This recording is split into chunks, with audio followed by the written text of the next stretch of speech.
So this is butternut chapati, and I'm going to share a recipe on how you can make it. It's quite soft, as you can see, and of course I'm going to have with njahi and yellow beans. And this is basically something that if you are lactating, you can include into your routine. So I'll talk about why you need to include butternut into your chapatis and why pairing them with njahi or yellow beans actually work for you as a breastfeeding mama. Please consider subscribing.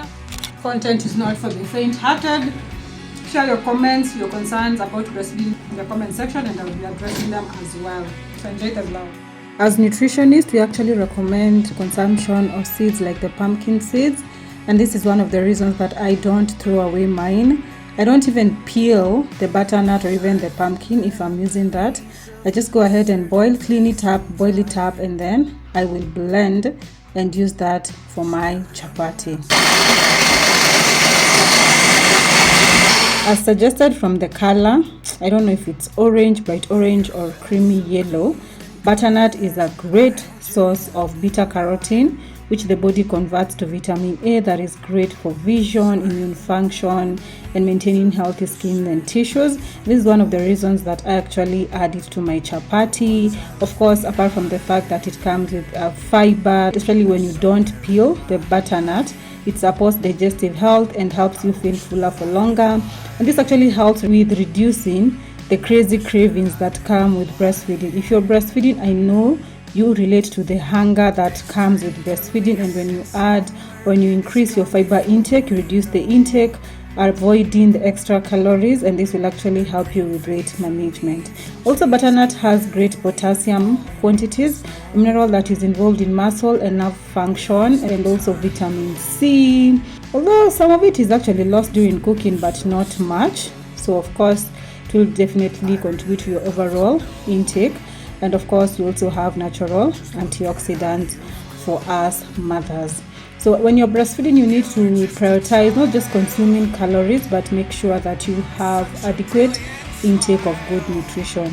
I add oil. Of course, you can use ghee, you can use butter, you can use better alternatives to cook your chapati, but this is what is available at the moment, so we are using that. And of course, I put salt because I learned that people actually put sugar in chapati. I was shocked. I just recently learned that, and I was like, wow, okay.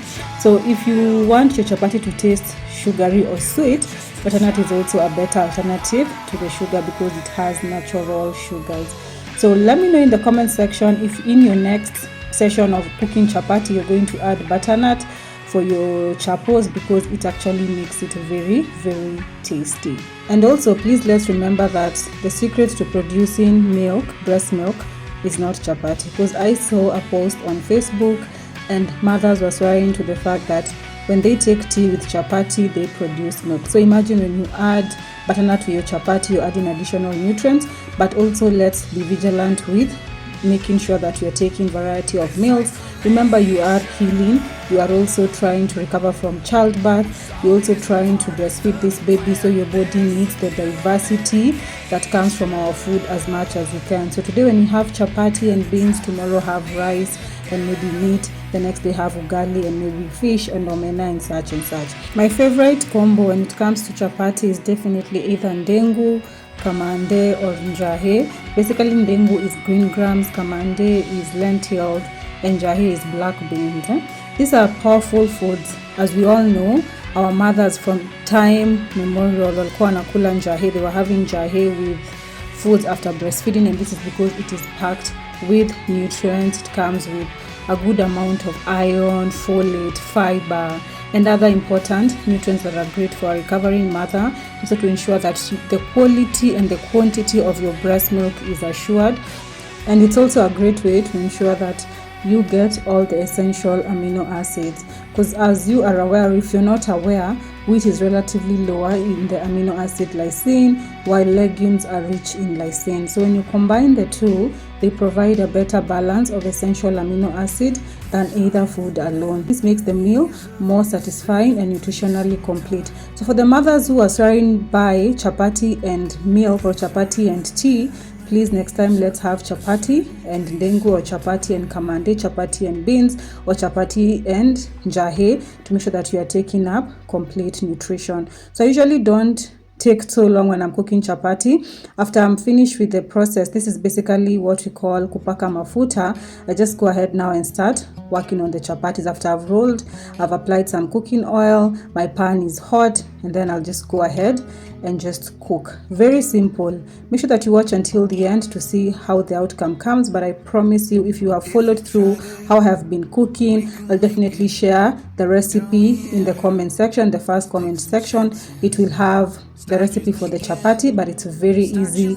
I used almost like 3/4 from the 2 kgs of unga packet, and it came with maybe like 16 or 20 chapatis. I don't cook so much, but that was a lot. But again, we are a family of like 4 plus the help, and my mother was around this day, so they got to breakfast and dinner and we're out. They are that tasty. So again, we are not going to have them daily because the density is quite high. As you have seen, I've added oil. I'm now cooking with oil, but again, it's better than frying mandazis or even frying food. You are like kind of shallow frying here, so it's a better alternative, but it's still very, very tasty.